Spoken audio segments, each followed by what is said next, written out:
The afternoon sun hung low over the Wyoming hills, casting long shadows across the weathered porch where two figures sat in silence.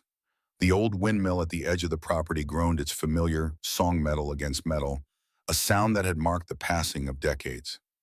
Thomas Whitmore, 88 years old now, his hair white as prairie snow, rocked slowly in his chair. The pipe in his hand remained unlit. His eyes, though clouded with age, still held a sharpness that spoke of a man who had seen much and remembered everything. Beside him sat Ruth Whitmore, 37, a school teacher with gentle hands and her grandmother's determined jaw. She wore a simple dress of pale blue, modest and practical, the kind a woman wears when she knows her worth isn't measured in silk or lace. Her own eyes, darker than Tom's, but just as keen, studied the old man's face as if trying to read a book whose pages had been worn smooth by time. The question had been building in her for years. Now finally, on this quiet autumn afternoon in 1920, she found the courage to ask. "Grandpa Tom," she began, her voice soft but clear, "the question I've wanted to ask since I was old enough to understand. Why did you never marry my mother? Why didn't you make it proper in the eyes of the law?" Tom's rocking chair stilled. His weathered fingers tightened slightly on the pipe, then relaxed. A ghost of a smile touched the corners of his mouth, but his eyes grew distant, traveling back across decades to a time when the world was younger and choices came hard and heavy. "Because I was already married, child," he said, his voice carrying the weight of memory. "Married once, and once was enough for a lifetime." Ruth leaned forward, a confusion and curiosity mingling in her expression. "But Grandma Ruth, your wife, she passed away before I was born. Before my mother even came to your ranch. I don't understand." The old man turned his gaze to the windmill, watching its slow rotation against the fading light. The metal creaked and groaned, and for a moment he was lost in that sound, transported to another time, another version of himself. "Ruth, my wife, died in 1880, he said quietly. 3 years before I met your mother. 3 years before everything changed. But the story you're asking about, the story of why your mother doesn't bear the name Thornton, why you carry my name though I'm not your grandfather by blood, that story isn't simple. It's about rope and paper and promises. It's about what a man does when the law tells him to look away and his conscience tells him to stand." Ruth's hand found his, her fingers warm against his age-spotted skin. "Tell me," she said simply. "I'm ready to hear it now." Tom drew a long breath, the kind that comes before a truth too heavy to carry alone any longer. "Your mother," he began, "came to me in the summer of 1883. She was 26 years old, 7 months pregnant, and she was tied to a fallen tree less than 100 yards from her husband's ranch house, close enough to hear that windmill creak." Ruth's hand tightened on his, but she said nothing, letting him continue. "Before I tell you about your mother, you need to understand who I was then. I was 51 years old, a widower, a man who had lost everything that mattered and didn't know why he kept waking up each morning. I'd been surviving child, not living, just surviving. And survival isn't enough for a man, though. Sometimes it's all he can manage." Tom turned to look at his granddaughter, really look at her, and in her face he saw echoes of 3 women. His Ruth, who had taught him gentleness. Sarah, who had taught him courage. And this Ruth, this young woman, who carried forward a legacy built on choice and dignity. "You asked me once if this story has a happy ending," Tom said, his voice gaining strength. "I told you then that it depends on how you define happy. Now I'll tell you the truth. The ending isn't what matters. What matters is the choice to fight when fighting seems impossible. What matters is standing up when everyone else sits down. That's what your mother taught me. That's what I'm going to teach you now." He settled deeper into his chair, and his voice took on the cadence of a storyteller, carrying them both back across the years to a hot August day when the grass was bleached pale and the sun beat down without mercy. It was 1883, Wyoming Territory, 3 years after I'd buried my wife and son. I was on the road back from Cheyenne, had just bought some nails for repairs on the barn. The road cut through Thornton land as it always did. Marcus Thornton owned 2,000 acres of the best grazing land in the county. His father was Judge Aldrich Thornton, retired, but still the most powerful man for 100 miles. And Marcus himself, well, he was the kind of man who believed that what he owned extended to the people around him. Tom paused, his eyes growing harder at the memory. My horse Rust, old reliable Rust, he slowed down without me pulling the reins. Animals know things before we do sometimes. They sense wrongness in the air. He stopped and I let him because something had caught my eye, something that made my blood run cold, even in that August heat. The windmill groaned and Tom's voice dropped lower, intimate and heavy. She wasn't hidden, Ruth. That's what you need to understand. She was placed, deliberately, publicly, where anyone passing by would see, where the whole county would know. She was tied to a fallen tree, the kind that had been there for years, roots torn up like a warning nobody had bothered to clean away. The rope was new, so new it still smelled of the hemp oil from the supplier. It wrapped her wrists and waist pulled tight against the trunk. Her dress, a faded blue thing, was torn and dusty, and her belly, 7 months swollen with child, pressed against the rough bark. Ruth's breath caught, but she didn't interrupt. The sun had been beating down on her since dawn. Her skin was red peeling, her lips cracked and bleeding. But it was her eyes that stopped me cold. She wasn't crying, wasn't screaming. She just looked at me with the kind of exhaustion that comes when hope has bled out slowly over hours. She'd been found, I realized. She'd been found before, and whoever found her had walked away. Tom's jaw tightened, the muscles working beneath the weathered skin. I got down from my horse. Slow, careful. I took off my hat and set it on the fence post where she could see it. A signal. I'm not here to hurt you. Then I set my canteen on the ground a few steps away, not forcing it on her, just offering. What did she say? Ruth whispered. She said, don't do that, please. Not a scream, not a plea exactly. Just the tired voice of someone who had learned that resistance brought only more pain. The voice of a woman who had been broken, not in one moment but in 1,000 small cruelties over years. Tom's hands trembled slightly, and he gripped the arms of his rocking chair. I told her I wasn't there to hurt her. And then I saw what made my heart sink. The rope, it was too new, too clean. The kind you buy in town, not the frayed ranch rope that hangs on a nail in every barn. Someone had gone to the store. Someone had paid money for this rope specifically. This wasn't rage. This wasn't impulse. This was planned. The old man fell silent for a moment, gathering himself. I cut her loose. I used my knife, sawing slow and careful because rope that new doesn't give easy. It fought me like whoever tied it wanted it to last. When it finally gave, her arms dropped heavy like they'd forgotten how to move on their own. She gasped and curled inward, one hand going straight to her belly, protecting the child even then, even in that moment. Ruth's eyes were wet, but she blinked the tears back, determined to hear the full story. I didn't touch her, Tom continued. Didn't try to lift her or carry her. I gave her space. I brought the wagon around and laid blankets down, turning my back while she climbed in. Dignity, child. That's what she'd been stripped of. So I gave it back piece by piece. Her name was Sarah Thornton. And she told me quiet as death that the baby was her husband's, that he'd said it wasn't, that he'd tied her there so people would see, so they'd understand, so the talk would end. The rocking chair creaked as Tom shifted his weight. But before I tell you more about Sarah, you need to understand why I helped her, why I risked everything I had, small as that was. And for that, I need to tell you about Ruth and Jimmy, your namesake and the son you never knew I had. Tom's voice grew softer now, edged with a pain that 40 years hadn't dulled. Ruth, my wife, was 48 when she died. We'd been married 25 years. We had one son, James, but we called him Jimmy. He was 20 years old in the spring of 1880, tall like me, strong, good with horses, had his mother's laugh and her way of seeing good in people, even when they didn't deserve it. Tom closed his eyes, and when he opened them again, they were bright with unshed tears. Jimmy had a secret, one that only Ruth and I knew.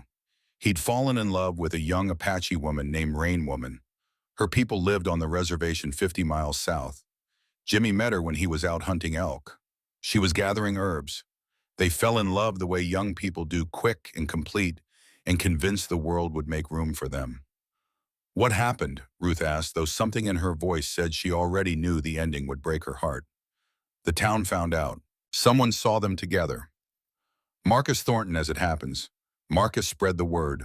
Whitmore boy, loving a savage, they said.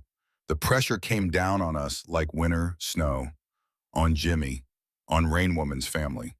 They were already on the reservation, already struggling. The harassment got worse. Jimmy couldn't stand it. He told me 2 weeks before he died that he was calling it off for her sake, because he loved her too much to let her suffer for loving him. Tom's voice cracked and he paused to steady himself. 14 days later, Ruth and I and Jimmy were coming back from town in the wagon. We were crossing the creek near Thornton Land. The spring runoff had the water running high. The lead horse spooked. Rattlesnake, probably. The wagon tipped. Ruth and Jimmy fell. Ruth hit her head on a rock. Jimmy's neck snapped when he landed. I jumped clear, landed in the water. By the time I got to them, Ruth was barely breathing. Jimmy was already gone. The words hung in the air between them, heavy and final. Ruth died in my arms. Her last words were, "Don't let bitterness make you smaller, Tom. Promise me you'll live, not just survive." I promised her, and then she was gone. And Jimmy too. Both of them gone in the time it takes to cross a creek. Tom wiped his eyes roughly with the back of his hand. I blamed myself. I blamed the town. I blamed Gertine. But most of all, I blamed my own weakness. I hadn't stood up for Jimmy and Rain Woman. I'd counseled caution. I'd told him to wait to let things settle.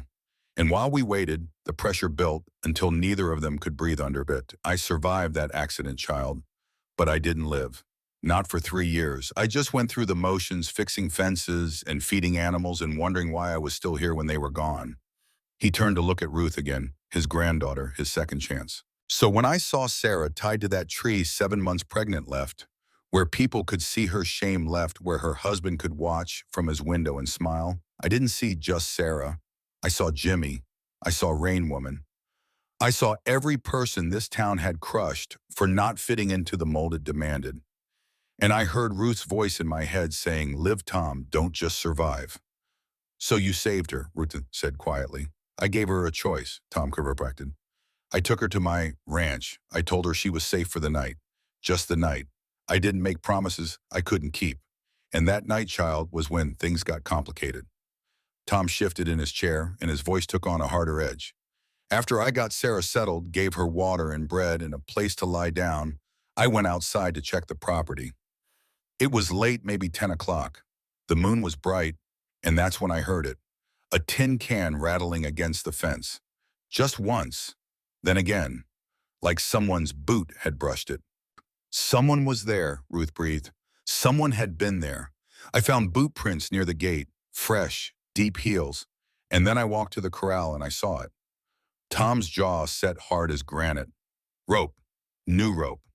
The same kind that had been on Sarah. It was hanging over the corral post, looped twice like someone testing weight. Someone had come to my property while we were inside. Someone had left that rope as a message. What kind of message? The kind that says, "I know where you live, I know what you did, and I can reach you anytime I want." I cut that rope down and brought it inside. Sarah saw my face and knew.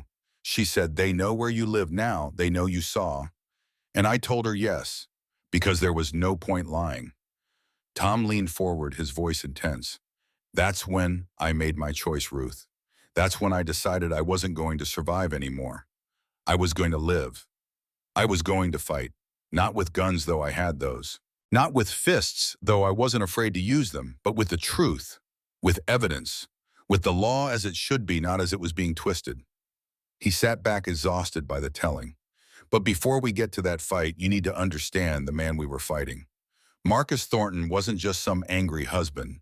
He was a man twisted by shame and fear, raised by a father who taught him that control was everything and weakness was death. And to understand Marcus, I have to tell you about his childhood.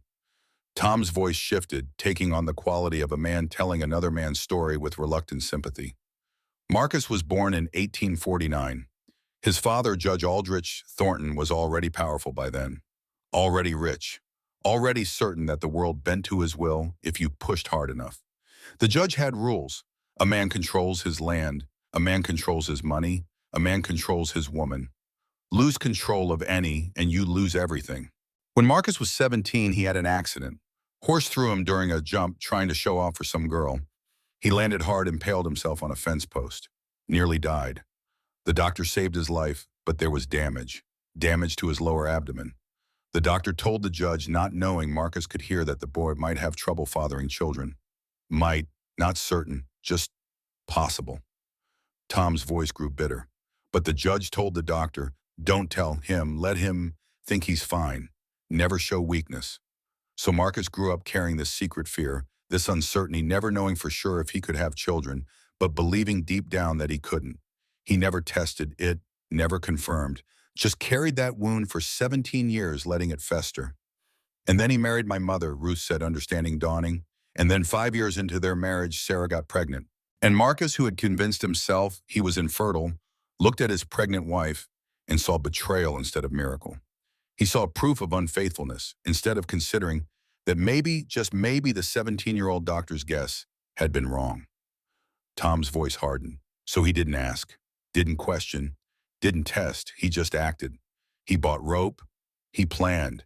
He tied his wife to a tree where people would see her, where the town would judge her, where her shame would be public and complete. Not because he was certain she'd betrayed him, but because he was terrified that she hadn't, and he couldn't face what that meant about his own fears and weaknesses. The windmill groaned, and in the fading light of that 1920 evening, Ruth Whitmore sat beside her grandfather, and began to understand the weight of the story she carried. So what happened next, Grandpa, after you found the rope on your fence? Tom smiled a hard smile without humor. Next came the part where we stopped hiding, where we took our feet and put them right in the middle of Main Street, Cheyenne, where everybody could see, where we made them look at the truth instead of the lies. But that's a story for tomorrow, child. That's the part about paper and justice and what happens when good people finally say enough. But Ruth shook her head, her hand still holding his. No, Grandpa, tell me now. Tell me all of it. I need to know. I need to understand where I come from. Tom studied her face, saw the determination there, and nodded slowly. All right then, I'll tell you. But understand, child, that what I'm about to tell you isn't just a story about your mother or about me. It's about what happens when a system is rotten all the way through and one man decides to grab a rope and pull until something gives. It's about the cost of standing up. And it's about why you, Ruth Whitmore, carry the name you do instead of the name you were born to. He settled deeper into his chair, and the shadows lengthened around them as the sun continued its descent toward the horizon. The next morning, I told Sarah we were going to Cheyenne. To the doctor, I said, to send a telegram to Sheriff Clayton Hayes, and to put ourselves right out in the open where Marcus couldn't pretend this was a private matter anymore. Sarah was terrified. She knew what it meant. Going public. Having the whole town see her, judge her, whisper about her. But she was also 7 months pregnant and had spent 8 hours tied to a tree under the August sun. She knew staying silent meant dying slowly, one day at a time. Tom's voice took on the rhythm of memory, painting the scene with words. We rode into Cheyenne just after dawn. The town was waking up. Merchants opening shops, women sweeping porches, men heading to work. And there we were, Tom Whitmore, the widower, and Sarah Thornton, the supposedly unfaithful wife, rolling down Main Street in a wagon for everyone to see. The whispers started before we even stopped.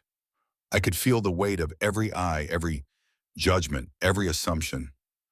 I helped Sarah down from the wagon at the telegraph office, kept my hand on her elbow, steady and visible. Let them see. Let them talk. I wasn't hiding what I'd done.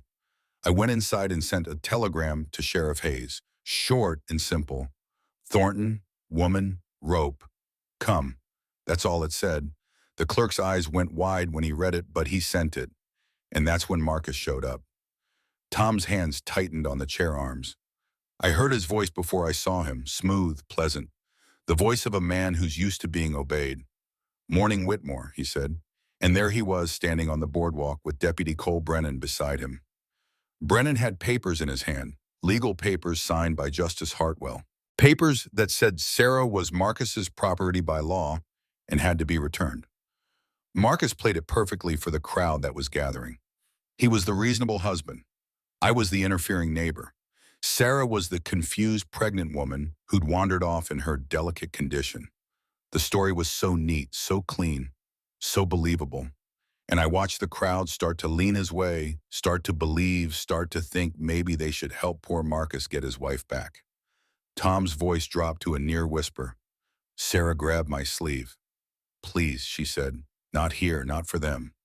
And I saw it in her eyes, the defeat, the acceptance. She was ready to go back because fighting seemed impossible, and the weight of judgment was too heavy to bear. That's when I drew my gun. Ruth gasped softly and Tom held up a hand. Not to shoot anyone, not to threaten. I drew my Colt revolver, lifted it high where everyone could see, and fired one shot straight up into the air. The sound echoed off the buildings. Horses jumped. Someone cursed. And then there was silence. Complete silence. The kind where you can hear your own heartbeat and everyone else's breathing. I lowered the gun back to my holster and said quiet but clear, everybody back. Nobody's getting dragged anywhere. Yet. The word yet hung in the air like a promise and a warning. I wasn't backing down. I was buying time. Time for Hayes to arrive. Time for truth to have a chance against paper. Marcus's face went red. Brennan's hand went to his own gun. But they didn't draw. Couldn't draw. Not in front of the whole town, not when I'd fired into the air instead of at them. They had the law on their side, but I had made them look like bullies, and that counted for something. Tom smiled grimly. And then Sarah spoke. Her voice was small but steady. I want to speak, she said. Just those 4 words, but they changed everything. Because suddenly it wasn't just men arguing about papers and property. It was a woman asking for her own voice. And even in 1883 Wyoming, even in a town that believed wives belonged to husbands, that was hard to ignore. An old man stepped out of the crowd. His name was Walter Green, and he'd fought in the war. He said, that paper don't say he gets to tie her up. Just that, simple truth. And I saw the crowd shift just a fraction. Not much, but enough to know we had a chance. Tom's voice softened. Deputy Brennan looked uncomfortable. He told us to take Sarah to the doctor, and then we'd settle it proper at the courthouse the next day. Marcus leaned close to me as we were leaving and said, you can't win on paper, Whitmore, and paper is all that matters. And I looked him right in the eye and said, we'll see. At the doctor's office, Dr. Henry Pierce examined Sarah, confirmed she was healthy 7 months along, but traumatized. He documented the rope burns on her wrists, wrote it all down, evidence, the kind you can't argue with. When I asked him to write a full report, he hesitated. He'd known Marcus since Marcus was a boy, known the judge even longer, but he looked at Sarah, at her bruised wrists and exhausted eyes, and he wrote it down. Every detail. As we were leaving, a boy brushed past me. Sam Porter from the livery. 16 years old, thin as a rail, eyes too old for his face. He pressed a piece of paper into my hand and kept walking. I didn't look at it until we were clear of the main street. The note said, Rope, Mrs. Cooper, General Store. Tom leaned forward, his eyes intense. That note changed everything, because it meant I wasn't alone. It meant someone else had seen something, knew something, was willing to risk something. A 16-year-old orphan boy was braver than most grown men in that town, and that gave me hope. We went to the general store. Mrs. Margaret Cooper ran it, had for 20 years. Tough woman, sharp eyes, kept the best records in the county. I asked her about rope. She didn't want to get involved at first, didn't want trouble, but I said something that made her stop and think. Tom's voice gentled with respect. I told her someone used your rope to do something a decent town won't want on its conscience. I didn't threaten, didn't beg, just reminded her that conscience matters, that being able to look at yourself in the mirror matters. And I saw something change in her face, saw old pain surface. Later I'd learn why, but in that moment she just nodded and said, come back tomorrow, I'll have what you need. On our way out of town we ran into more trouble. 2 riders blocking the road. Not quite threatening, but not friendly either. Marcus's men, they offered me a deal. Give Sarah back, they said. Keep your ranch, keep your peace, walk away. Tom's jaw set hard. I told them no, just no. And I kept the wagon moving. They threw rocks at us, not at Sarah or me, at the wagon, at the horses, trying to spook them, trying to cause an accident. But I kept the horses steady and we kept moving. A neighbor, Ben Walker, rode up fast as we were getting close to my ranch. He told me someone had set fire to my hay shed, not burning it down, just scorching it, proving they could reach me, hurt me anytime they wanted. Tom's voice grew quiet and hard. That's when Sarah said it. She said, "He's telling you he can reach you." And she was right. Marcus was pushing from every side, making me choose between my property and my principles, between safety and standing up. He thought I'd break, thought I'd decide it wasn't worth it. But he didn't understand something. When you've already lost everything that matters, when you've already buried your wife and son, when you've already spent 3 years just surviving instead of living, you don't have anything left to lose. Fear only works when you have something precious left to protect. And all I had was my word. My promise to Ruth that I wouldn't let bitterness make me smaller. My promise to myself that I'd live, not just survive. The old man's voice strengthened. That night near midnight, Sheriff Clayton Hayes rode up to my ranch. He'd gotten my telegram. He was 58 years old, 20 years as sheriff, 10 more as deputy before that. He'd seen it all. Knew the corruption ran deep. Knew the Thorntons had their fingers in every pie. But he was honest, and that was rarer than gold in those days. Hayes looked at the burned hay shed, looked at the rope I'd found on my fence, looked at Sarah, 7 months pregnant and exhausted. And he asked her one question. Just one. "Ma'am, do you want to go back to your husband?" And Sarah looked him right in the eye and said, "No, just that. One word, clear and final." Hayes nodded like that settled it. "All right then," he said. "Tomorrow we do this in daylight in front of people, and we do it clean."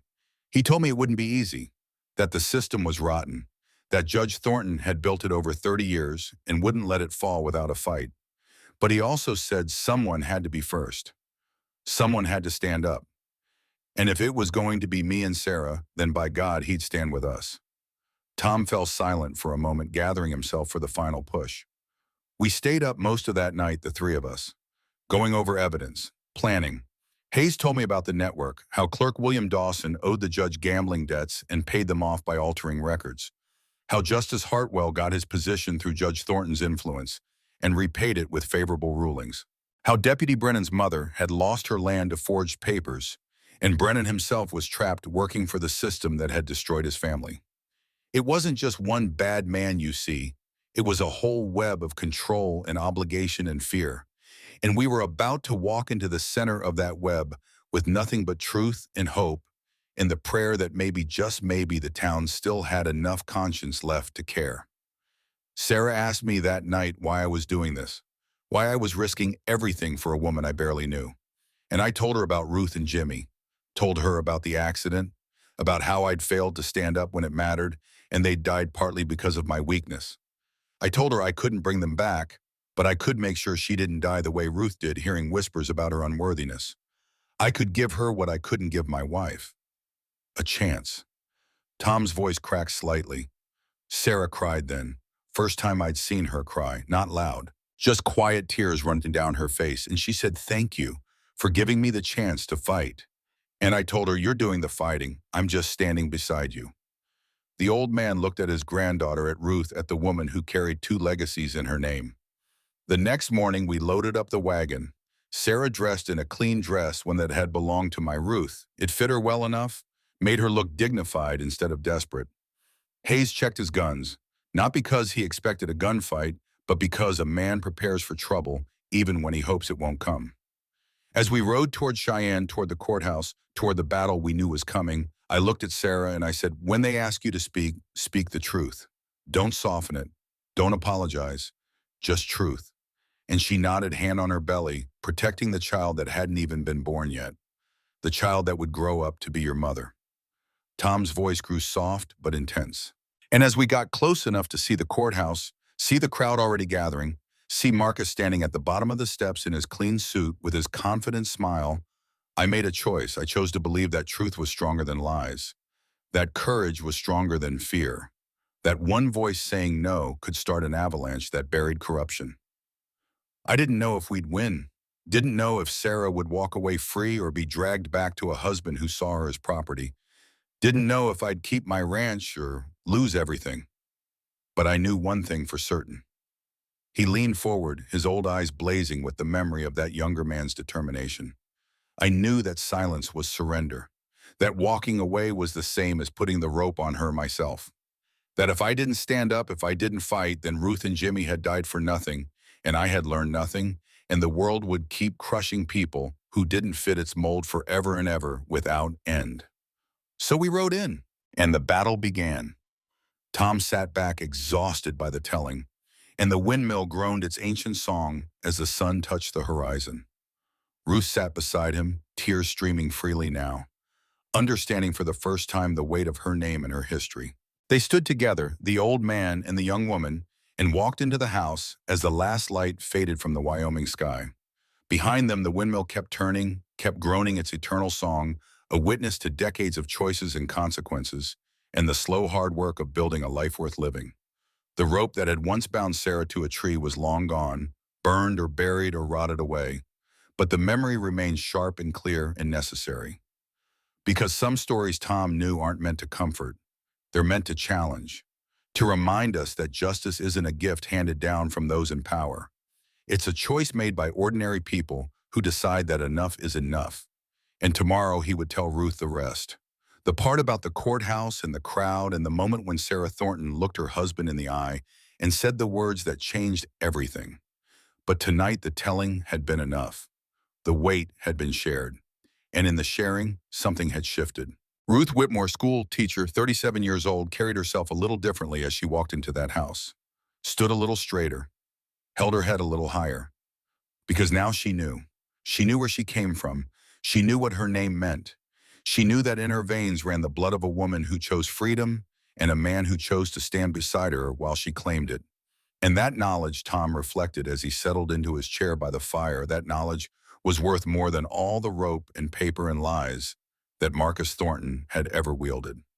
The morning Ruth returned, she found her grandfather already on the porch, coffee growing cold in his cup. The windmill turned against a sky heavy with clouds promising rain that might never come. Tom looked older today, as if the telling had cost him something precious. But his eyes, when they met hers, were clear and determined. "You came back," he said simply. "Did you think I wouldn't?" Ruth settled into the chair beside him, arranging her skirts with the practiced efficiency of a woman who had spent years managing classrooms full of restless children. "I thought you might need time to think about what I told you, about who your mother was, about what happened to her." Ruth shook her head. "I don't need time to think, Grandpa. I need to know the rest. You left us at the courthouse steps with Marcus waiting and the whole town watching. You can't stop there." Tom smiled despite himself. "You have your grandmother's stubbornness, both of them. Then tell me about the courthouse. Tell me what happened when you stopped hiding and made them look at the truth." Tom drew a long breath, and his mind traveled back across the decades to that bright August morning when everything hung in the balance. "We rode into Cheyenne just after dawn," he began, his voice taking on the rhythm of memory. The courthouse sat at the end of Main Street, white stone that had gone gray with dust and years. The steps were wide, meant to impress, to remind people that law and order and justice lived there. But that morning, the only thing living on those steps was a crowd hungry for spectacle. He paused, his fingers tightening on the arm of his chair. More than 100 people had gathered. That was unusual for Cheyenne. Most days you could fire a cannon down Main Street and not hit anyone worth mentioning. But that morning they came. Women in bonnets whispering behind their hands. Men with arms crossed, faces set hard with judgment already made. Children trying to peek through gaps in the crowd until their mothers shooed them away. We had to walk through them. Hayes rode beside the wagon on his horse, hand resting easy on his gun belt. Not threatening, just visible. A reminder that law cut both ways if you let it. I helped Sarah down from the wagon. She was steady on her feet, steadier than I expected. Something had changed in her overnight, like making the decision to fight had given her back a piece of herself she'd thought was lost forever. Tom's voice grew harder. Marcus stood at the bottom step. He dressed for it like a man going to church. Black suit pressed clean, pocket watch chain gleaming gold in the morning sun, boots polished until they shone. He looked every inch the respectable rancher, the upstanding citizen, the wronged husband. And beside him, Deputy Cole Brennan stood straight as a fence post, those papers still in his hand, the law literally on Marcus's side. Marcus spoke first, His voice carried across the crowd, pleasant and reasonable. There you are, Sarah. I'm glad Tom brought you safely back. Let's end this foolishness and go home. He said it like she was a child who'd wandered off during a trip to town. Like the rope marks on her wrists were imaginary. Like the whole county hadn't been talking about her tied to that tree for 24 hours. Ruth leaned forward, captivated, despite herself by the scene her grandfather painted. Then Marcus played his master stroke. He turned to the crowd and said, "My wife is confused, you understand. The pregnancy has her mind turned around. Women in her condition, they're not always stable in their thinking. She wandered off yesterday morning disoriented.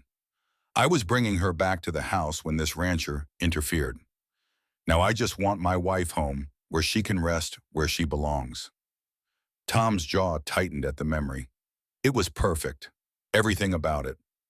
The concerned husband, the unstable pregnant woman, the interfering neighbor overstepping his bounds. The crowd ate it up.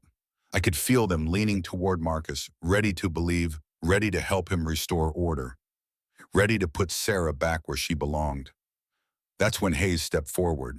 He's been quiet up until then, just watching, measuring.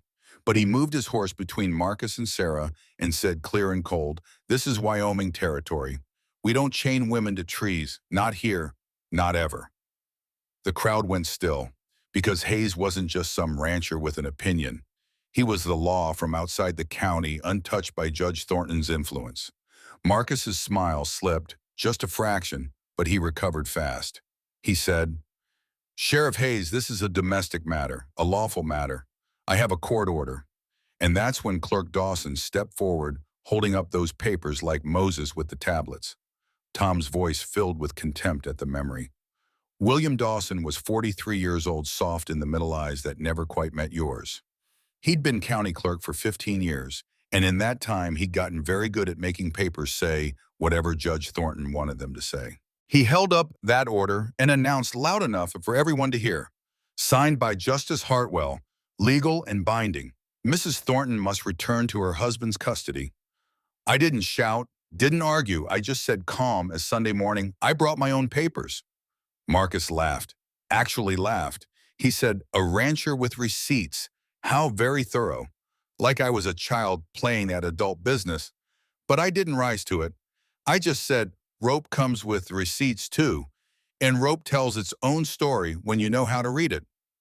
Tom leaned forward, his eyes intense. That's when the crowd murmured, just a little, but enough to know I'd planted a seed of doubt. Marcus felt it too. His face hardened, and that's when Sarah stepped forward. Ruth's breath caught. What did she say? She said, "I'm not going with him." That's all. 5 words, but they changed everything. Because suddenly, it wasn't men arguing about papers and property. It was a woman speaking for herself, claiming her own voice. Even in 1883, even in a town that believed wives belonged to husbands, that was powerful. Tom's voice grew quiet. Marcus's face flushed red. He reached out and grabbed Sarah's arm. Not violent exactly, but possessive. Public. A claim of ownership for everyone to see.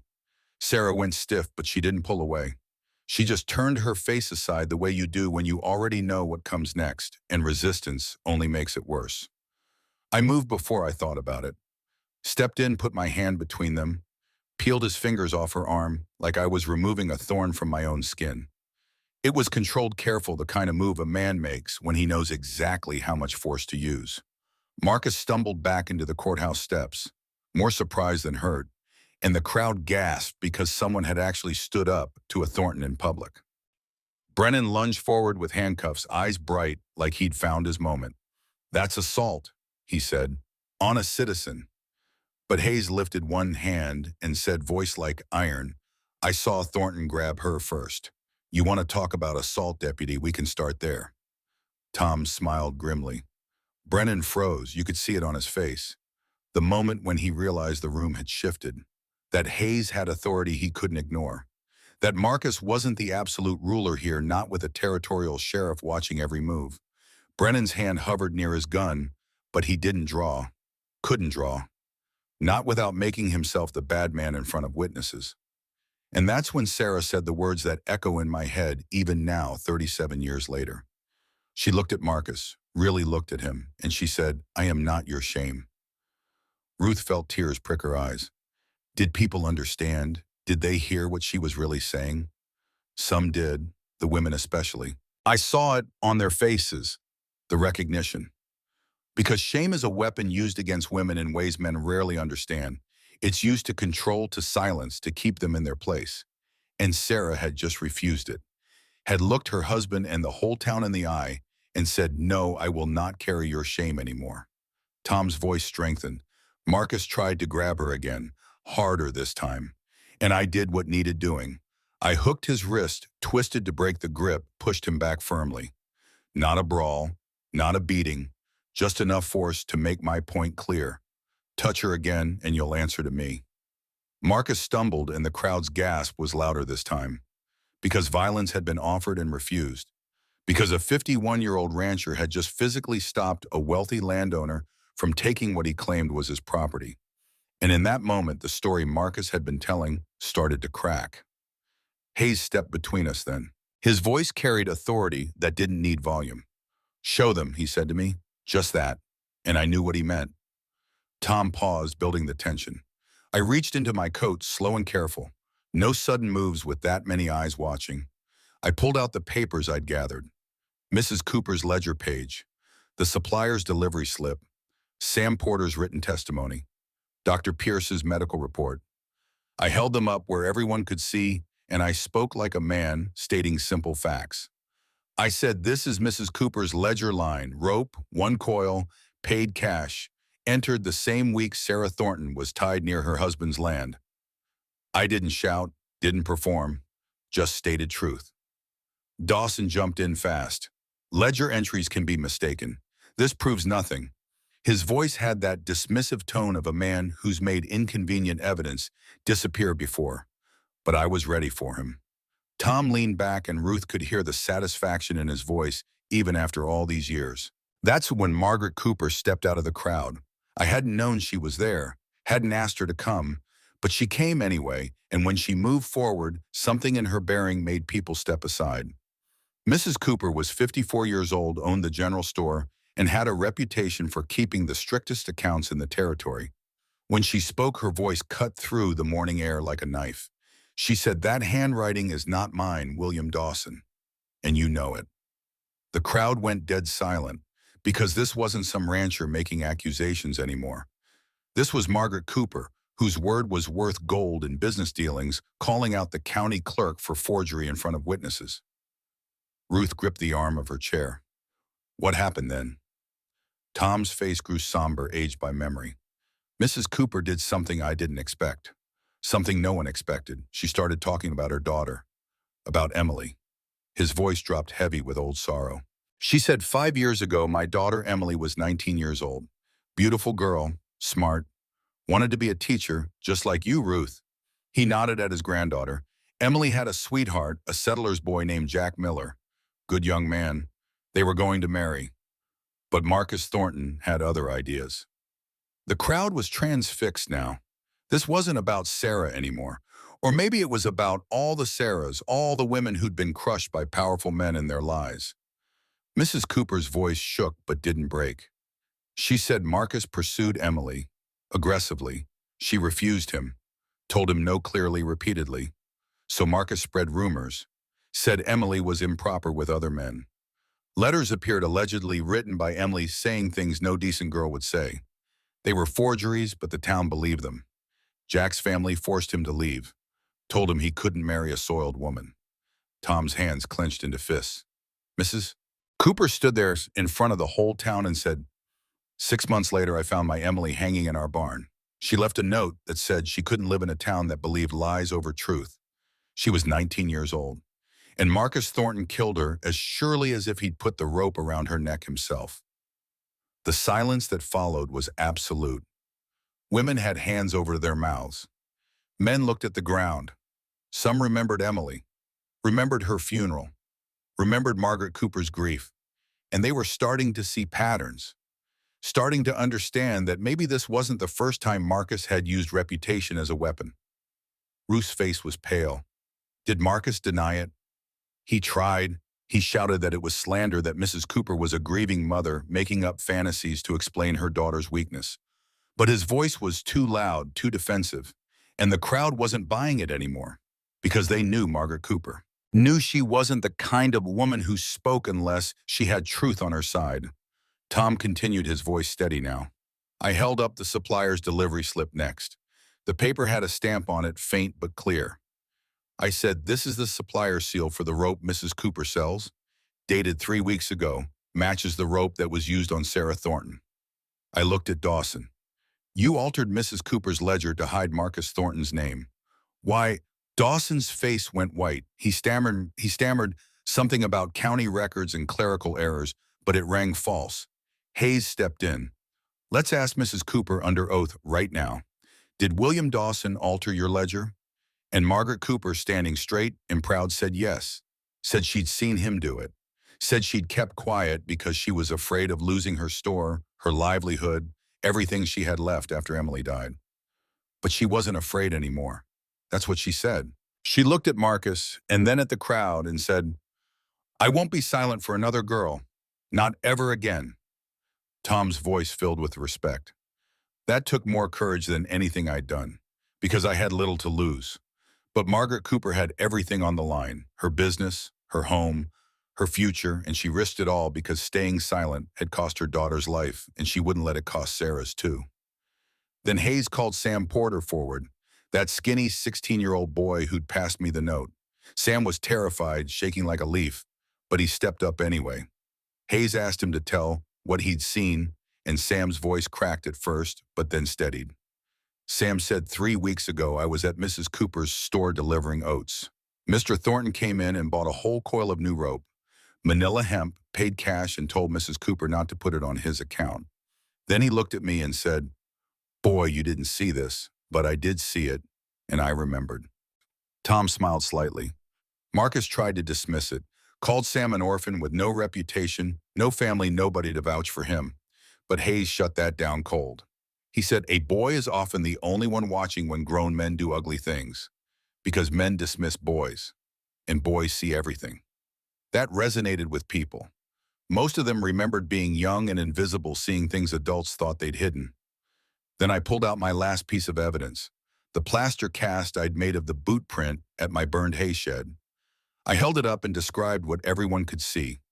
Deep heel, left foot, distinctive notch like a bite taken out. I said, this matches the prints around the tree where Sarah was tied, and it matches something else. I pointed at Marcus's feet. It matches Mr. Thornton's left boot. Would you mind showing the crowd, sir? Marcus refused at first, said it was ridiculous, beneath his dignity, but Hayes wasn't having it. Show the boot or I'll remove it myself, he said. And Marcus cornered, lifted his left foot. The boot was visible to half the crowd. Deep notch in the heel. Perfect match. Ruth exhaled slowly. He couldn't deny it then. Couldn't explain it away. No, the evidence was mounting, undeniable physical. Rope, ledger, witness testimony, boot prints, medical report. It wasn't just one man's word against another anymore. It was truth documented and witnessed. Tom's voice grew softer. That's when Hayes looked at Sarah and asked the question that mattered most. He said, ma'am, in plain words, what do you want? And the whole crowd waited, because everything hinged on that answer. If Sarah said she wanted to go back, if she gave into pressure or fear or exhaustion, then all the evidence in the world wouldn't matter. The law still said she was Marcus's wife, and wives went where husbands decided. Sarah took a breath. I saw her hand go to her belly, protecting the child there. Saw her look at the faces around her, at the judgment and curiosity, and in some cases, sympathy. Saw her gather every bit of strength she had left. And she said one word, just one. No. Tom's eyes glistened with unshed tears. That word hung in the morning air like a bell tone. Clear, final, unambiguous. No, I will not go back. No, I do not consent. No, you do not own me. Everything in that single syllable. For a moment, the town was silent in a way I'd never heard before. Like the whole world was holding its breath, waiting to see what would happen when a woman said no and meant it. Hayes nodded like he'd expected that answer, like he'd been waiting for it. He turned to Marcus and said, "You heard her. Now you let go of your claim, or I start asking more questions about why your wife was tied up in the first place." Marcus's eyes flashed. He took a step back then, forward like he couldn't decide whether to retreat or attack. His face was red veins standing out on his neck, and that's when he made his fatal mistake. Tom leaned forward, his voice dropping to barely above a whisper. Marcus spat at Sarah venom in every word. He said, "That baby is not mine." Just like that, in front of the whole town, admitting what he'd been thinking, what had driven him to tie his wife to a tree like an animal. The crowd gasped because if the baby wasn't his, why did he care? Why did he want her back? The story was unraveling in real time. Sarah didn't flinch. She looked at him and said, quiet but clear, "Then stop acting like you own it." And that hit harder than any shout could have. Tom's voice filled with a strange mixture of anger and pity. That's when Marcus lost control completely. He shouted loud enough for 3 counties to hear, "I can't have children. The doctor told me after my accident when I was 17, so if she's pregnant, she betrayed me, she humiliated me." And there it was, the truth. Not Sarah's sin, but Marcus's shame. Not her betrayal, but his insecurity. He destroyed his wife, tied her to a tree, made her a public spectacle, all because he was terrified that his childhood injury had left him less than a man. Ruth's hand covered her mouth. "Oh no. Oh, that poor man." Tom looked at her sharply. "Don't waste your pity on him, child. His pain doesn't excuse what he did. Plenty of men carry shame and don't turn it into weapons against innocent women." "I know," Ruth said quietly, "but I understand him a little better now." "Understanding doesn't mean forgiving." Tom nodded slowly. "You're wiser than I was at your age." He continued the story. De Pierce was in the crowd. I hadn't known that either. But he stepped forward and spoke up. He said, "Mr. Thornton, when you were 17 and had that accident, I told your father you might have fertility issues." "Might. Not definitely. I recommended testing when you married to know for certain. But you never came back. You never checked." Then he looked at Sarah. "I examined Mrs. Thornton yesterday. She's 7 months pregnant. That means conception was about 5 months into your marriage. If you'd bothered to check Mr. Thornton, you'd know the baby is almost certainly yours." Tom's voice was heavy with irony. Marcus had destroyed his wife over an assumption, over a fear he'd never bothered to verify.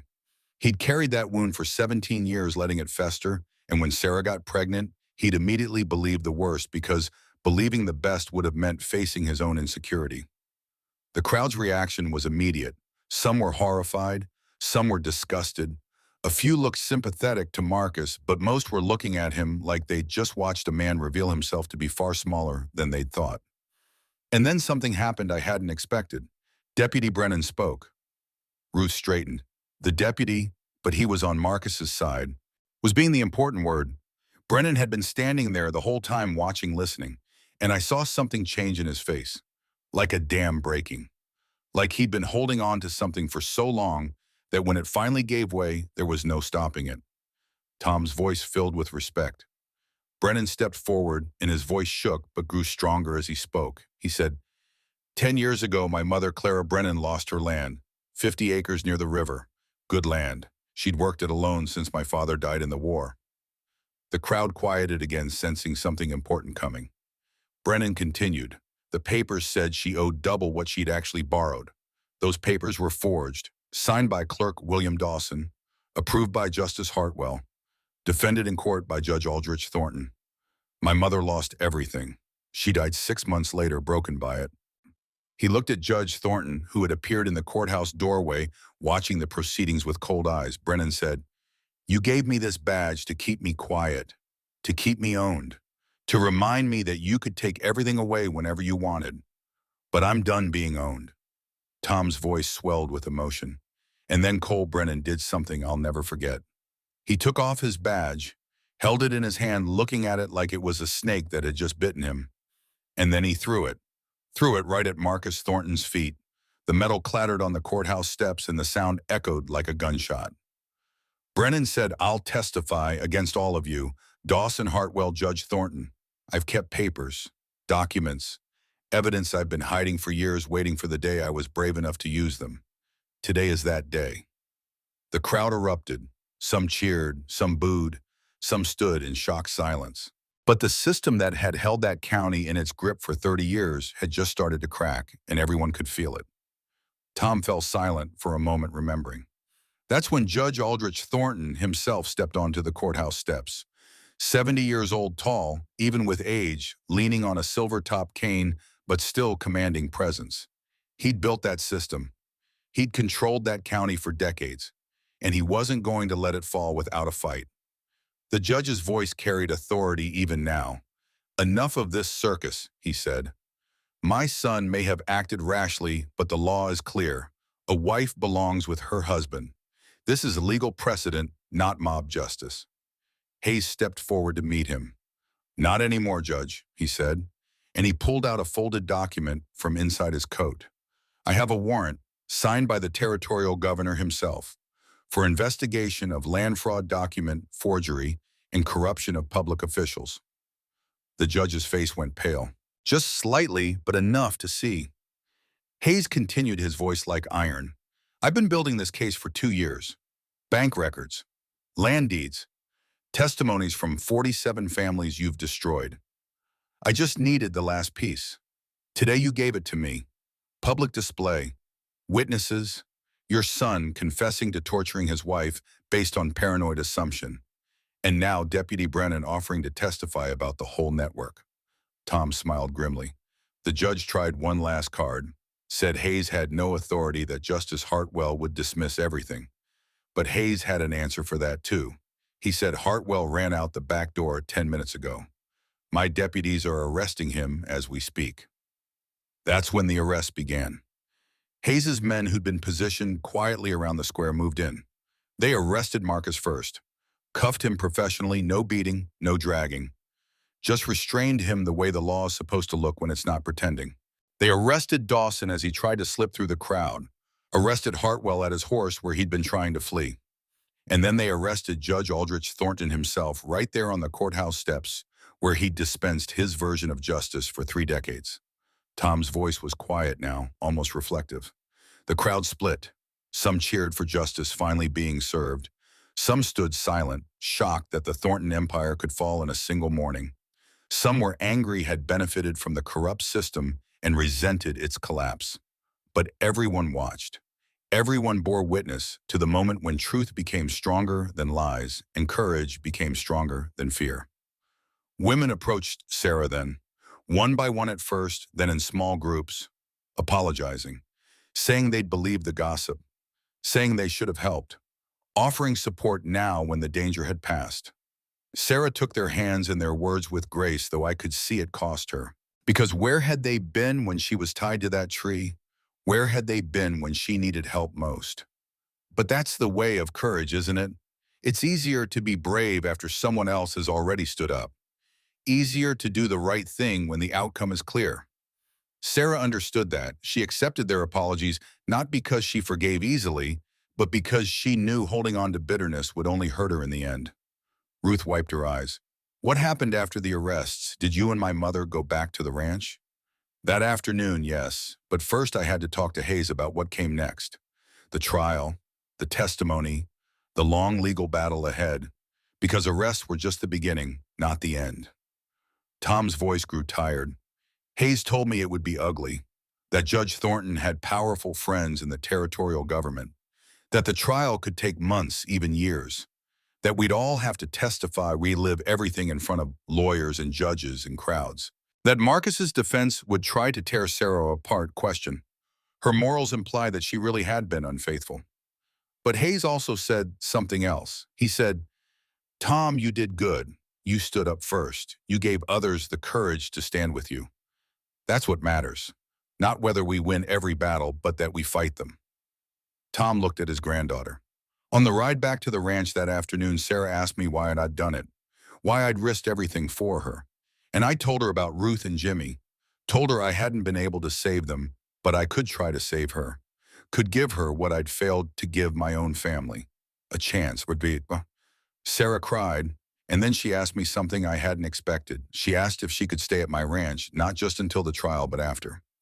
If I'd let her and her baby live there, build a life there. And I said yes without hesitation. Then she asked, if it's a girl, can I name her Ruth after your wife? And I had to stop the wagon because I couldn't see through the tears.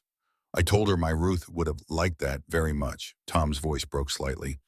And when Sarah asked what if it was a boy, I suggested Clayton, after the sheriff who'd stood up with us. Sarah smiled, first real smile I'd seen from her. She said Ruth or Clayton, a name with honor. We went back to the ranch. Sarah rested. I repaired fences and tried not to think about all the ways the trial could go wrong. And that night, for the first time in 3 years since Ruth and Jimmy died, I felt like I was living again, instead of just surviving. Tom fell silent, and Ruth sat beside him, processing everything she'd heard. That's where we'll stop for now, Tom said finally. Tomorrow, I'll tell you about the trial. About what happened in that courthouse, when Marcus's lawyers tried to destroy your mother's reputation, and Hayes fought back with every law and precedent he could find. About the verdict and the aftermath, and how we built a life from the wreckage. But for now, you know enough. Ruth shook her head. No, Grandpa. Don't stop now. Tell me the rest. I need to know how it ended. Tom smiled wearily. Child, you're sitting here with me, aren't you? You exist. You have my name. You know how it ended in the ways that matter. But I want to know the details. I want to know everything. Tom looked at her for a long moment, then nodded slowly. All right, come back tomorrow at dawn. I'll tell you about the courthouse and the verdict, and the day your mother truly became free. I'll tell you how the system fell and how we rebuilt something better from its ashes. I'll tell you the end of the story. Is it really the end? Ruth asked softly. No, Tom admitted. Stories like this don't really end. They just pass from one generation to the next, changing shape, but keeping their core truth. That's why I'm telling you now. Because you're a teacher. You have students. Some of them are scared and broken and lost just like your mother was. And you need to know that standing up is possible. That one voice saying no can start an avalanche. That courage doesn't mean being unafraid, it means being terrified and standing up anyway. Ruth squeezed his hand. Thank you, Grandpa, for everything, for saving my mother, for giving me a name to be proud of, for being the man you are. Tom's eyes were wet, but his voice was steady. Thank you for listening, child, for caring enough to hear an old man's stories. Now go on inside. It's getting late and tomorrow comes early.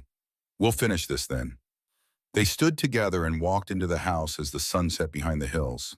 The windmill turned in the fading light, its groan, a constant reminder that some things endure, some choices echo across decades, and some promises are kept long after the people who made them are gone. Tomorrow, Tom would tell Ruth about the trial, about Marcus's breakdown on the witness stand, about the guilty verdicts that sent Judge Thornton and his network to prison, about Sarah giving birth to a baby girl named Ruth in the spring of 1884, with Tom holding the infant and crying because it felt like being given a second chance at fatherhood. But tonight, the telling had been enough. The weight had been shared a little more. And Ruth Whitmore, 37-year-old school teacher, understood better how. Why her grandfather had never remarried. Why her mother had never taken another husband. Why their small family of 3 had been enough when most people would have said it wasn't proper or complete. Because family, real family, isn't built on paper or blood or law. It's built on choice. On standing beside someone when the world says to walk away. On offering dignity when everyone else offers judgment. On saying this person matters, this life has worth, and I will fight to protect both even if it costs me everything. That was the legacy Tom Whitmore had given his granddaughter. Not land or money or social standing. Just the simple, powerful truth that love is a choice and courage is a practice and freedom is something you claim, not something granted. And Ruth carrying that legacy forward into her own classroom, where she taught children who came from broken homes and hard circumstances, understood now what her grandfather had been trying to show her all along. One person standing up can change everything. One voice saying no can break a system. One choice to fight instead of flee can echo across generations. The story wasn't over. It would never be over. Because every time Ruth stood up for a student being bullied, every time she challenged an unfair rule, every time she reminded a child that they had worth regardless of what anyone else said, she was continuing the work Tom and Sarah and Hayes had started on those courthouse steps in 1883. The rope had been cut, the paper had been defeated, the promise had been kept, and the real story, was just beginning. Dawn came cold and clear. Ruth arrived before the sun had fully broken the horizon, finding her grandfather already awake, already waiting. The windmill's groans seemed quieter this morning, or perhaps it was just that the weight of what remained to be told made all other sounds fade into insignificance. Tom looked at his granddaughter and saw in her face the same determination he'd seen in Sarah's all those years ago, the same refusal to look away from hard truths, the same courage to hear stories that would change how she understood the world. "You're ready for the end?" he asked. "I'm ready for the truth," Ruth replied, settling into her chair. "All of it," Tom nodded slowly. "Then I'll give you what you came for. The courthouse, the trial, the verdict, and the secret I've been carrying for 37 years. He drew a breath and his voice took on the weight of memory once more. The trial began 3 weeks after the arrest, September of 1883. The territorial judge came from Laramie, a man named Horace Blackwell. He was 60, gray-bearded, with eyes that missed nothing. Hayes had requested him specifically because Blackwell had a reputation for being incorruptible. In a territory where judges could be bought for the price of a good horse that made him rarer than gold.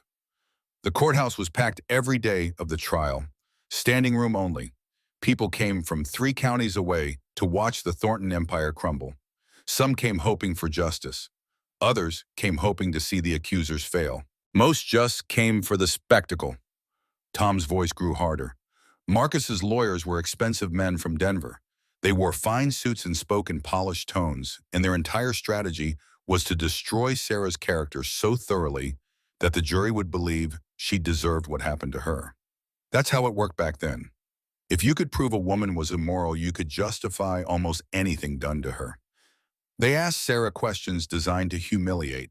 How many men had she known before marriage? Had she ever entertained male visitors alone? Had she encouraged Marcus's suspicions through inappropriate behavior? Every question was a blade meant to cut her dignity to ribbons. Ruth's hands clenched. How did she answer? With truth. Simple, devastating truth. She said she'd known no men before Marcus, that she'd been a faithful wife for 5 years, that the only inappropriate behavior had been her husband's when he tied her to a tree for 8 hours in the August sun while 7 months pregnant. Tom's voice filled with pride. She didn't cry on the witness stand, didn't break down or beg for sympathy. She just stated facts in a clear voice and met the eyes of everyone in that courtroom. And every time the lawyers tried to twist her words, she'd pause, think, and then correct them. "No, sir, that's not what I said. What I said was," over and over, refusing to let them put words in her mouth. Hayes was brilliant. He'd done his preparation. He had Margaret Cooper testify about the rope purchase in the altered ledger, had Sam Porter testify about witnessing Marcus by the rope, and specifically request it not be on his account. Had Dr. Pierce testify about the rope burns on Sarah's wrists, the dehydration, the medical evidence of prolonged restraint. And then Hayes did something unexpected. He called Marcus to the stand. Tom leaned forward, his eyes intense. Marcus's lawyers objected, said he didn't have to testify against himself. But Marcus overruled them. He wanted to tell his side, wanted to explain why he'd done what he'd done. Pride, you see. Even then, even facing prison, he couldn't accept that he might be wrong. Hayes asked him one question, just one. "Mr. Thornton, did you tie your wife to that tree?" And Marcus said yes, said it calm as discussing the weather.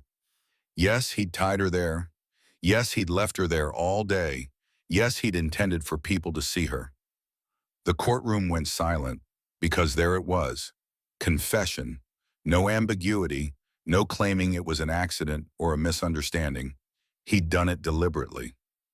Then Hayes asked why, and that's when everything came pouring out. Tom's voice dropped heavy with the memory. Marcus started talking about his accident when he was 17, about the doctor's warning that he might not be able to have children, about carrying that fear for 17 years, never confirming, never testing, just believing. And when Sarah got pregnant, he said his first thought wasn't joy. It was betrayal. He told the whole courtroom in painful detail how he'd convinced himself Sarah must have been unfaithful, how the pregnancy was proof of her sin, how he'd planned the public shaming to protect his reputation to make sure everyone knew the fault was hers, not his. And then Hayes asked the question that broke him. Mr. Thornton, did you ever ask your wife if the child was yours? And Marcus went silent, sat there on the witness stand with his mouth open and no words coming out. Because he hadn't asked, hadn't given her a chance to explain, hadn't even considered that the 17-year-old doctor might have been wrong. Tom's jaw tightened. Dr. Pierce testified after Marcus, explained that childhood injuries don't always cause permanent infertility, that Marcus should have been tested when he married, that the pregnancy was almost certainly legitimate, conceived 5 months into the marriage, and Marcus had destroyed his wife over an assumption he'd never bothered to verify. You could feel the jury turning, could see it on their faces, because this wasn't a story about an unfaithful wife anymore. This was a story about a man so consumed by shame and fear that he'd rather believe his wife betrayed him than face his own insecurity. Ruth's voice was quiet. Did Marcus understand? Did he realize what he'd done? He understood. You could see it happening in real time. The horror dawning on his face as he realized he'd tortured an innocent woman, that the child was his, that he'd destroyed his own family over a lie he'd told himself. He tried to take it back, tried to say he'd been mistaken, but it was too late. The truth was out and there was no putting it back. Tom fell silent for a moment, then continued. The prosecution called Deputy Brennan next. Cole had kept his promise. He brought documents. 15 years' worth of altered records, forged deeds, manipulated court orders. He testified for 6 hours straight, walking the jury through case after case of families destroyed by Judge Thornton's network. His own mother's case was just the beginning. Brennan named names, dates, amounts. He had receipts showing payments from Judge Thornton to Clerk Dawson, had letters proving Justice Hartwell received kickbacks for favorable rulings, had a ledger showing how the network had stolen over $200,000 worth of land and property over 3 decades. The judge sat in the defendant's chair and watched his empire collapse. He didn't speak, didn't testify. His lawyers advised against it, but you could see it in his eyes.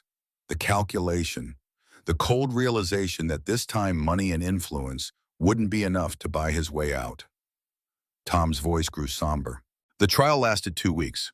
The jury deliberated for 4 hours. They came back with guilty verdicts on all counts. Marcus was convicted of assault, unlawful restraint, and endangering the life of his wife and unborn child, sentenced to 15 years in territorial prison. Dawson got 10 years for fraud and forgery. Hartwell got 12 for corruption and abuse of power. And Judge Aldrich Thornton, architect of it all, received 20 years. At 70 years old, it was a life sentence. Everyone knew he'd die in prison. The courtroom erupted when the verdicts were read, cheers mixed with angry shouts. Hayes had to call for order 3 times. But justice had been served messily and imperfectly, but served nonetheless. Ruth wiped her eyes. What happened to Marcus in prison? He served 2 years, died of pneumonia in 1885. He was 36 years old. The judge lasted longer, died in prison in 1893. Dawson served his full sentence, came out broken, left the territory, and was never heard from again. Hartwell did the same. Tom's voice softened. But that's the justice side of the story, the punishment side. What you really want to know is what happened to Sarah. What happened to us? How we built a life from all that wreckage. He leaned back and his voice took on a gentler tone. After the trial, Sarah came back to my ranch. Not as a guest anymore, as family. We didn't marry, though people expected us to. Sarah needed time to be free before she could choose to belong to anyone again. And I understood that. Marriage would have just been another kind of ownership, another piece of paper saying she was mine. She'd had enough of belonging to men who claimed her by law. So we just lived, side by side. I taught her ranch work, how to mend fences, how to read the weather, how to manage accounts. She taught me how to cook something other than beans and coffee, how to keep a house that felt like home instead of just a place to sleep. Winter came and Sarah's belly grew. We prepared for the baby. I built a cradle from oak, spent weeks on it, sanding it smooth so there'd be no splinters. Margaret Cooper brought baby clothes, things that had belonged to Emily that she couldn't bear to throw away. Hayes visited monthly, checking on us, making sure no one from the Thornton side caused trouble. Spring came in 1884, April. The snow was melting and the grass was coming green. Sarah went into labor on a Tuesday morning early. I rode hard for Dr. Pierce while Margaret Cooper stayed with Sarah. The birth took hours. I waited on the porch, unable to sit still, wearing a path in the wood. Tom's voice broke slightly. When I finally heard the baby cry, I felt something I hadn't felt since Jimmy was born. Hope. Pure, uncomplicated hope. Pierce came out and said, "It's a girl. Mother and child are both healthy." And then Margaret brought her to me. She was so small, smaller than I remember Jimmy being. Red-faced and angry at the world, little fists waving. Margaret put her in my arms, and I just stood there, this 52-year-old man holding a newborn, and I cried like I hadn't cried since Ruth and Jimmy died. Sarah named her Ruth, after my wife. She said, "Your Ruth gave you to me. Let me give her name to this child."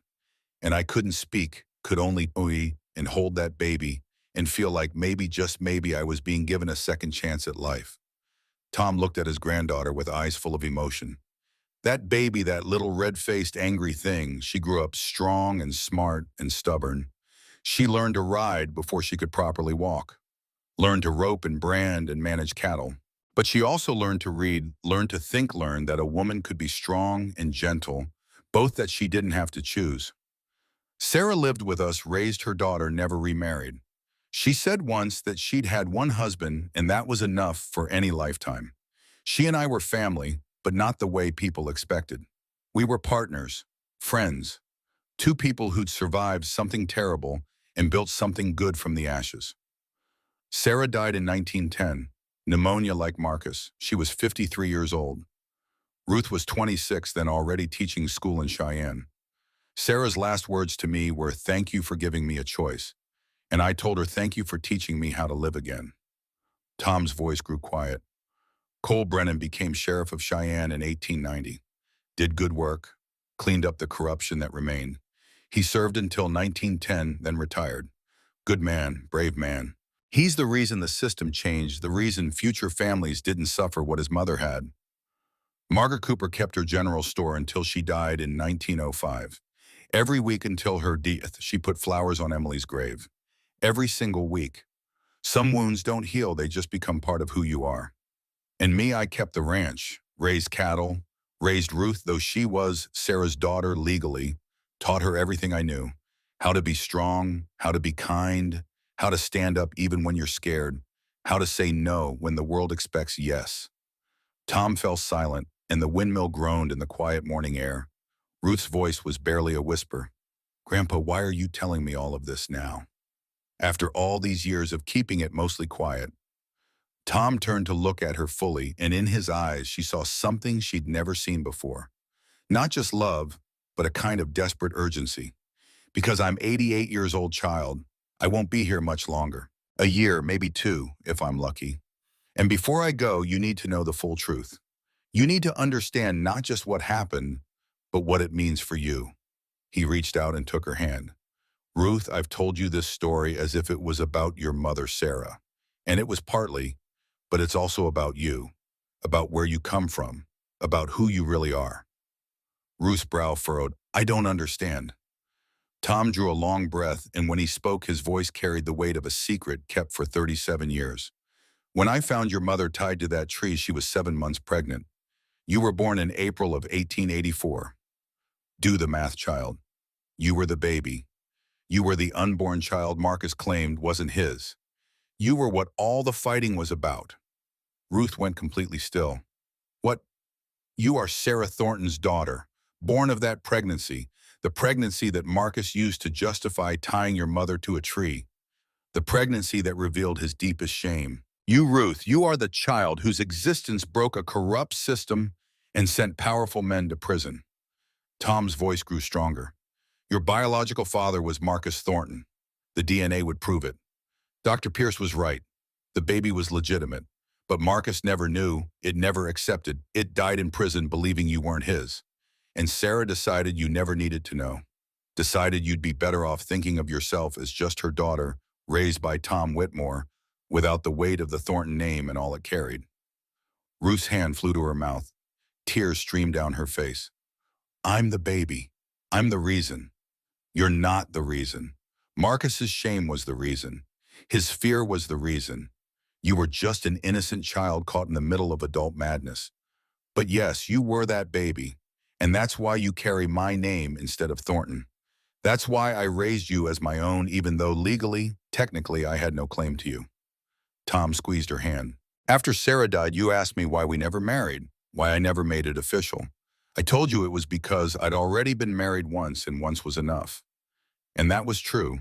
But it was also because Chur and I agreed long before you were old enough to understand that you would carry my name, that you would be a Whitmore, not a Thornton, that you would grow up knowing you were chosen, not owned. We never lied to you exactly.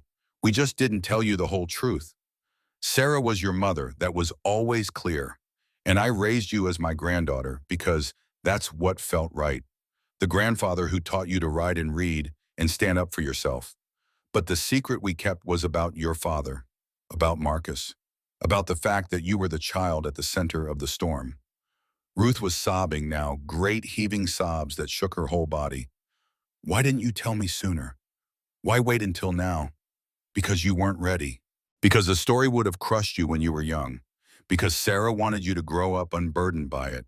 And because I was afraid that knowing your father was Marcus Thornton, that violent, broken man, would make you question who you are. Tom's voice grew fierce. But you're 37 now, a grown woman, a teacher, and you need to know the truth because the students you teach, some of them come from hard places.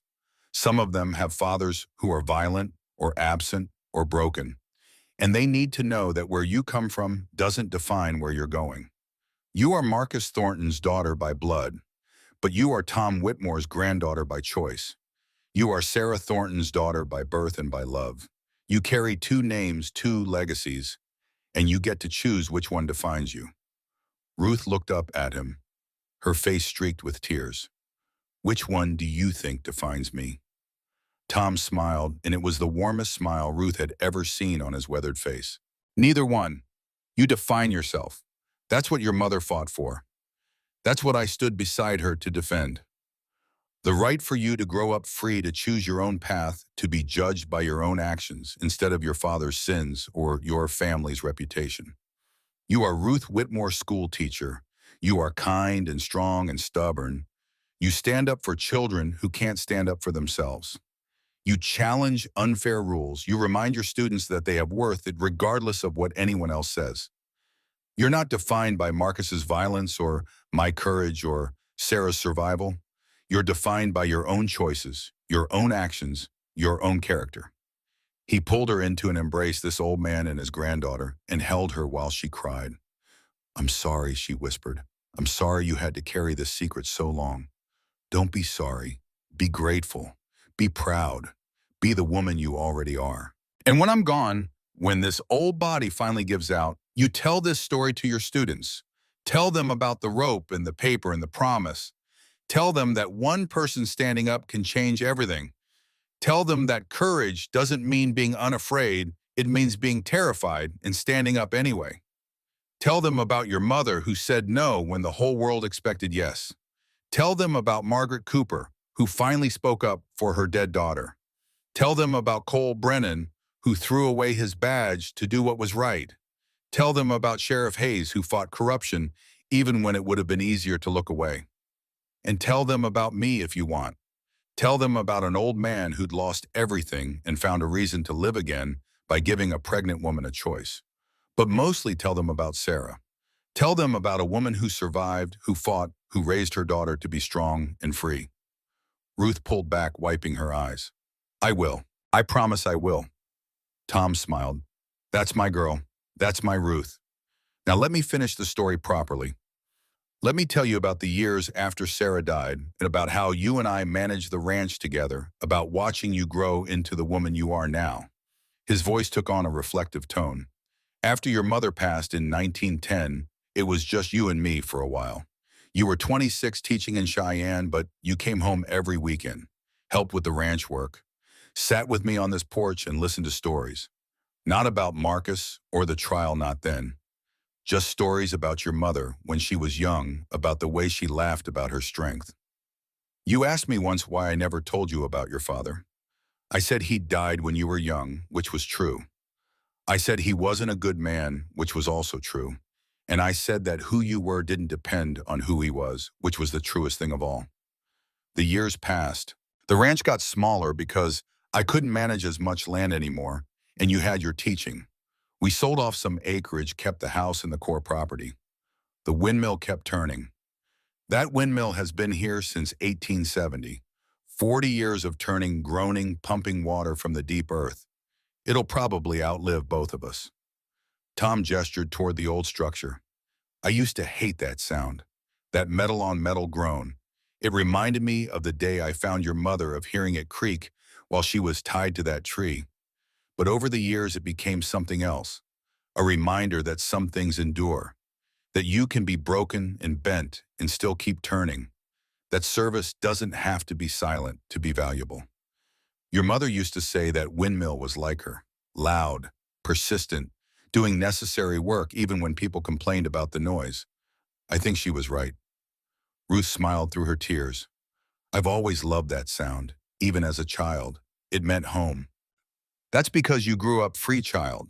You grew up knowing that grown meant water for the cattle, water for the garden, water for life. You didn't associate it with being tied and helpless. That's the gift your mother and I gave you. The chance to hear that windmill and think of home instead of horror. Tom fell silent for a moment, then continued. The last thing I need to tell you is about legacy, about what we leave behind when we're gone. I don't have much in the way of money or property to leave you. The ranch is yours, such as it is. A few head of cattle, some tools, this old house with its creaking floors and drafty windows. But what I'm really leaving you is the story, the truth about where you come from and what it cost to get you here. I'm leaving you the knowledge that your mother was a warrior, that she fought for you before you were even born. I'm leaving you the example of people who stood up when it would have been easier to look away. And I'm leaving you a responsibility to tell this story when I'm gone, to make sure the next generation understands that justice isn't automatic, that freedom isn't free, that every right we have was won by someone who stood up and said, no, I will not accept this. I will not be silent. I will fight even if it costs me everything. Tom's voice grew softer but more intense. You teach school, Ruth. You have 20, 30 students every year. Some of them come from homes where fathers hit mothers, where children are property, where might makes right and the powerful crush the weak. Those children need to know that it doesn't have to be that way, that systems can change, that speaking up matters, that one voice can start an avalanche. Don't tell them the story to make me a hero. I'm not a hero. I'm just a man who'd already lost everything and decided that losing more didn't scare me. Tell them about your mother. Tell them about Margaret Cooper. Tell them about young Sam Porter, 16 years old and terrified but speaking up anyway. Tell them about Cole Brennan throwing away his badge because integrity mattered more than security. Tell them the rope isn't just about your mother being tied up. It's about all the ways people are bound, by fear, by shame, by systems designed to keep them powerless. And tell them that cutting those ropes is possible, hard but possible. Tell them the paper isn't just about forged documents and corrupt judges. It's about how bureaucracy can be weaponized against the powerless, how official stamps and legal seals can be used to make injustice look legitimate. And tell them that truth can defeat paper if enough people are willing to stand behind it. And tell them the promise isn't just about what I promised your mother. It's about what we all promise each other when we choose to live in community, that we'll stand up for those who can't stand alone, that we'll speak truth even when lies are easier, that we'll choose justice over comfort. Tom reached out and cupped Ruth's face in his weathered hands. You are the promise-kept child. You are the reason we fought. Not because you were special or different or more valuable than any other baby, but because every child deserves to be born into freedom. Every child deserves a mother who chose them. Every child deserves to grow up knowing their worth isn't determined by their father's character or their family's reputation. Marcus Thornton was your biological father, But fatherhood is more than biology. It's who shows up, who teaches, who protects, who loves. By that measure, I was your father in all the ways that mattered. And you were my second chance, my redemption, the reason I learned to live instead of just survive. Ruth was crying again, but they were different tears now. Not tears of shock or grief, but tears of understanding, of acceptance, of gratitude. Thank you, she whispered. Thank you for fighting for my mother. Thank you for raising me. Thank you for telling me the truth. Thank you for listening. Thank you for being the woman you are. Thank you for carrying this story forward. They sat together as the sun climbed higher, two people connected by choice and love, and 40 years of shared life. The windmill turned and groaned its ancient song. Somewhere in the distance, cattle lowed. A hawk circled overhead, riding the morning thermals. What happens now? Ruth asked finally. Now you go back to your classroom. You teach your students. You live your life. And when the time comes when I'm gone and buried next to your grandmother, Ruth, and your mother, Sarah, you tell this story to whoever needs to hear it. And if they don't believe it, if they say it couldn't have happened that way, Tom smiled, then you tell them to look at the court records. They're all public now. The transcripts are in the Territorial Archive in Cheyenne. The evidence is there for anyone who wants to verify it. This isn't a fairy tale or a legend. It's history. Messy, complicated, painful history, but real. The rope I cut from your mother is long gone.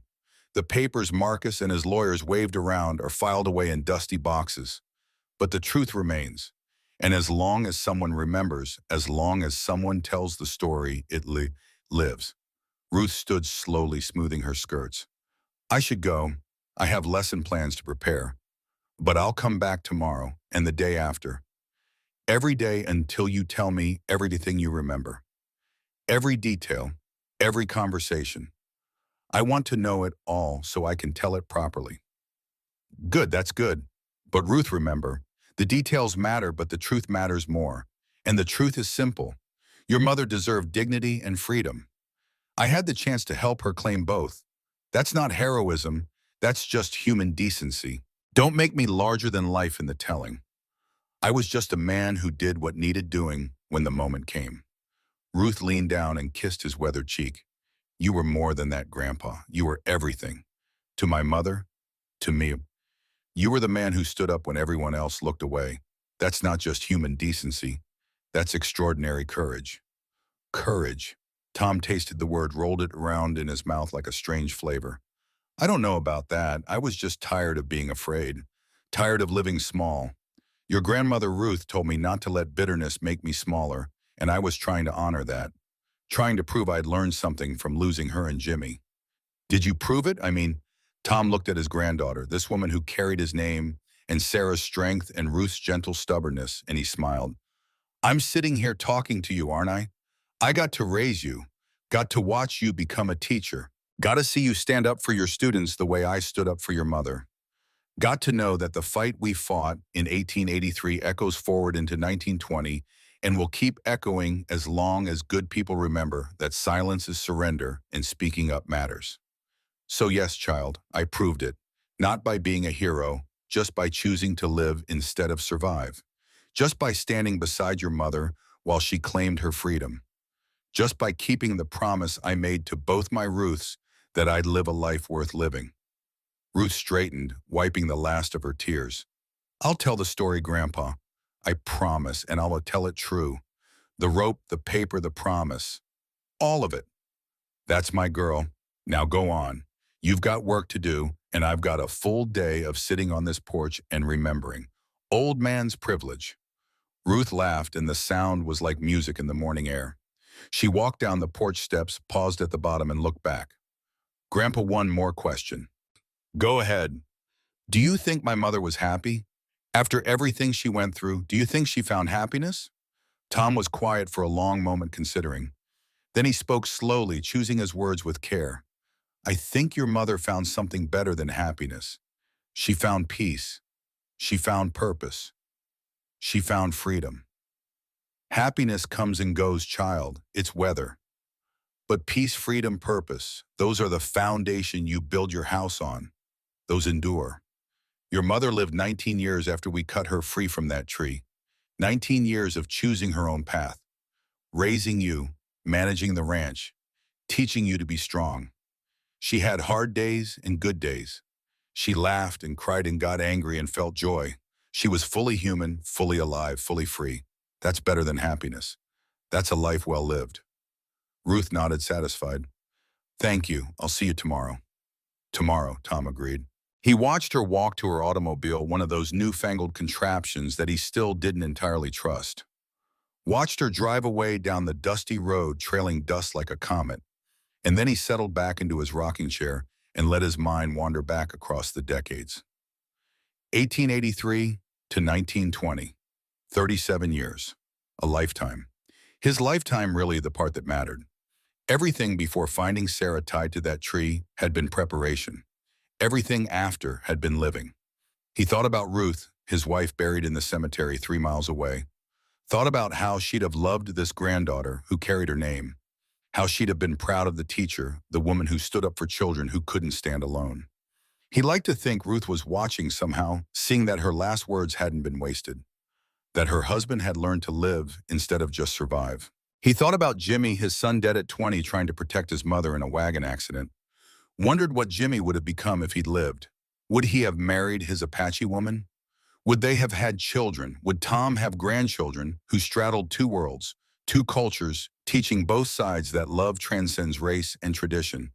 He'd never know, but he could imagine. And in the imagining, he found a kind of peace. He thought about Sarah, fierce and fragile, both who'd survived torture and humiliation and built a life from wreckage. She'd been 26 when he found her, 53 when she died. 27 years of freedom. Not long enough, never long enough, but more than she'd have had if he'd ridden past that tree without stopping. And he thought about Ruth Young, his Ruth, the 37-year-old school teacher who just learned she was the child at the center of a story about courage and corruption and choosing freedom over fear. She'd be fine. She was strong. She'd take the story and make it hers, tell it in her classroom, pass it forward to the next generation. The story wouldn't die with him. That was what mattered. The truth would survive, would echo, would remind people that systems can change and speaking up matters. And one voice saying no can start an avalanche that buries injustice. Tom Whitmore, 88 years old, sat on his porch and listened to the windmill groan its eternal song. The sun climbed higher, the day grew warm, and the old man smiled content in the knowledge that he'd kept his promises. All of them. To Ruth, his wife, who'd asked him to live instead of survive. To Sarah, who'd needed someone to stand beside her while she claimed her freedom. To Ruth, his granddaughter, who deserved to know the truth about where she came from and what it cost to get her there. He'd kept every promise, cut every rope, defeated every piece of corrupt paper, and built a life worth living in the process. The windmill turned, the cattle grazed, the ranch endured, and Tom Whitmore, old and tired and satisfied, closed his eyes and let the morning sun warm his weathered face. Tomorrow Ruth would come back with more questions. Tomorrow they'd talk more about the trial, about Sarah's years on the ranch, about the small details that made the story real. Tomorrow he'd tell her about the night Sarah went into labor, about the terror and joy of holding a newborn baby for the first time in 20 years, about watching that baby grow into a strong young woman who carried two legacies forward. But today this moment was enough. The truth had been told. The weight had been shared. The promise had been kept. And somewhere in whatever place the dead go to watch the living, Oss liked to think that Ruth, his wife, and Sarah, and even young Jimmy were smiling. Proud of the old man on the porch, proud of the young woman driving away in her automobile, proud of the story that refused to die. The rope had been cut long ago. The paper had yellowed and crumbled, but the promise endured. One person standing up can change everything. One voice saying no can break a system. One choice to fight instead of flee can echo across generations. That was the truth Tom Whitmore left to his granddaughter. That was the legacy worth more than land or money or reputation. And as the morning sun climbed higher over the Wyoming hills, as the windmill groaned its song of water and endurance, as the cattle grazed and the hawks circled, and life continued in all its messy beauty, that truth settled into the earth like rain. Nourishing, essential, eternal. The story was told. The promise was kept. The truth would endure, and that Tom Whitmore thought as he dozed in the morning sun was enough. More than enough. It was everything.